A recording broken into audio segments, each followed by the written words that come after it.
Today we're going to talk about American slang words that you have to know. You don't have to necessarily use them in your speech, but you have to know them because when you're going to communicate with a native speaker, with an American, you want to understand what he wants to say. So if you're interested, please, before we transition to naming those words, I would like to remind you that one of the best things to do right now is to take your exercise book and write the words down, because you're going to be switching on different types of your memories. So you're going to be seeing me, this is visual, you're going to be listening to me, audio or comprehensional memory, and then when you're writing things down with your own hand, this is another type of memory. So please write the words down and comment below if you've been doing that. So the word number one is bail. And bail means leaving abruptly. So for example, you went to the cinema with your friends and then you realize your homework isn't done yet and you say, hey guys, I'm sorry, I'm gonna bail. Which means you're gonna go home and just finish what you had to do. To feel blue is a pretty common phrase, slang phrase in all English-speaking countries, and to feel blue means to feel sad. How's that feel, blue? A buck. And a buck is American for $1. This costs $200, right? $200. Give me a buck. Give me $1. Give me a buck. The next expression is by the skin of my teeth. So for example, you were playing something and you hurt yourself, but then you say, I hurt myself just by the skin of my teeth, which means, yes, it hurt, but not a lot, just barely. Seems you've passed by the skin of your teeth. Creep. Oh, creep is a title that you give to a person who's really creepy. That's a great explanation, right? It's a really weird, unpleasant and strange person who is acting in a weird way. For example, you have a guy who's stalking you, and stalker is another slang, somebody who's following you, who is trying to get your attention. And because he's around you all the time doing strange things, you can call him a creep. You got a creep. Creep. Couch potato should be one of my favorite ones because this is a person who sits on the sofa and does nothing all day. Everybody has this friend who you call all the time and he's like, I'm sorry, I won't be able to join you today. I want to spend some time at home. And you can call him couch potato because he doesn't want to go out. He just wants to sit at home and do nothing. The couch potato for a while. To crash, which means to fall asleep abruptly. And this happens to me every single day when I'm tired. I go to bed and I just crash, which means go to sleep. Down to earth is actually an adjective, and you can call a person down to earth when he's really simple, he doesn't try to show off, he's this normal guy, he's really down to earth. Funny. Down to earth. Another expression that Americans like is for real. For example, you tell somebody that you're going to Europe and he's like, oh, for real? Are you going to Europe? This means honestly. So instead of saying honestly, you can say for real. For real, for real. Another slang phrase is the cold shoulder. If you give somebody a cold shoulder, it means you are ignoring them on purpose. So somebody is trying to reach out to you and you give them a cold shoulder, which means you don't want to communicate with them. You're really giving me the cold shoulder. Another slang words, typically American, and I've been watching this movie called Miss Sloane. This movie is all about this slang phrase, and this is the phrase Pled the Fifth.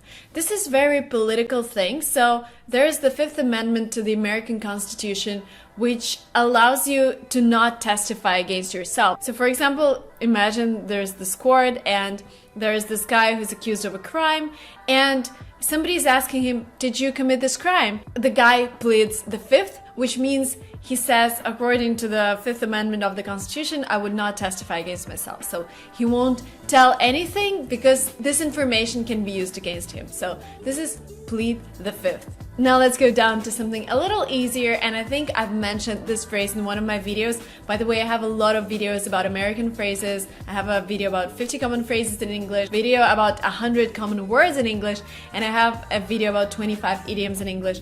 The links will be below, and please watch them after watching this video. Next phrase is screw up, and screw up means make a mistake. I'm sorry, I screwed up, I made a mistake.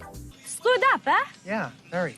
Instead of saying nice and wow and beautiful all the time, you can say, oh, that's sweet, which means that's nice. But making your speech diverse, using different words, is actually really helpful for your vocabulary and really helpful for other people because you don't sound the same all over again. So Write this down. Sweet means nice.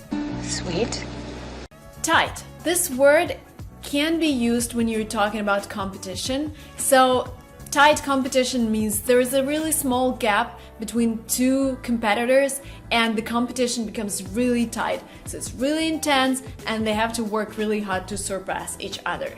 Tight. The next word is to trash. You probably know the noun trash, and trash is the same as rubbish. Rubbish is British, trash is American. This means all of the things that you throw away. But to trash means to destroy something. So for example, he trashed his car means he destroyed his car. Maybe he had an accident and now he has to get a new one. So he trashed his car. Wrap up is a word that I hear every day, and wrap up means to finish something. Okay guys, let's wrap up, let's finish. It's wrapped up, yeah. To hang out. This is a word that you can use when you're relating to your friends, you're inviting them to come over and you say, come over to my place, which means come to my place and let's hang out. Let's do something together. You can also use the word to hang out to describe that you're actually not busy with anything. So for example, you sit at home and your friend calls you and asks, what are you up to? Which means, what are you doing right now? And you're like, nothing, just hanging out. So you're just spending your time at home. Maybe you're watching YouTube videos. So nothing serious. I'm just hanging out. Just to hang out. Another word that I love and that I hear a lot is wheels. And you know wheels, which means, you know, something that is rolling in your car. But you can also use the word wheels instead of using the word car. So I have my own wheels today, which means today you're driving, you're not taking an Uber or a taxi. And this way you can use the word wheels in the meaning of a car. The next one you've probably heard thousands of times, and the word is babe.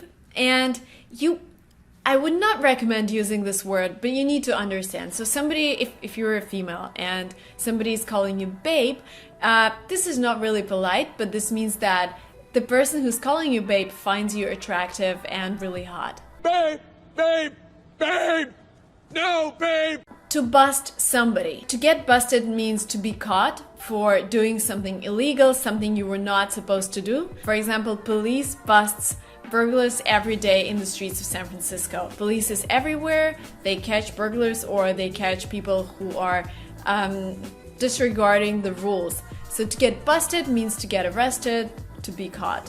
If you had a really good time watching this video, you can tell your friends that you had a blast. And have a blast means to be really entertained, to have really good time, to really enjoy doing something. So if you enjoyed watching this video, you can like it and you can comment below, oh my god, Marina, I had a blast, this is a really cool video. Have a blast. And the last word that I wanted to share with you today is epic fail. An epic fail means complete disaster, awful. I'm laughing because it is used in the memes all the time. In a formal meeting, you won't really use the word epic fail, but I don't know, if your friend tried to hit up on a girl, try to flirt with a girl, and the girl just told that she's married, then that guy had an epic fail. That was a pretty epic fail. These were the slang words that I wanted to share with you today. Thank you so much for watching this video.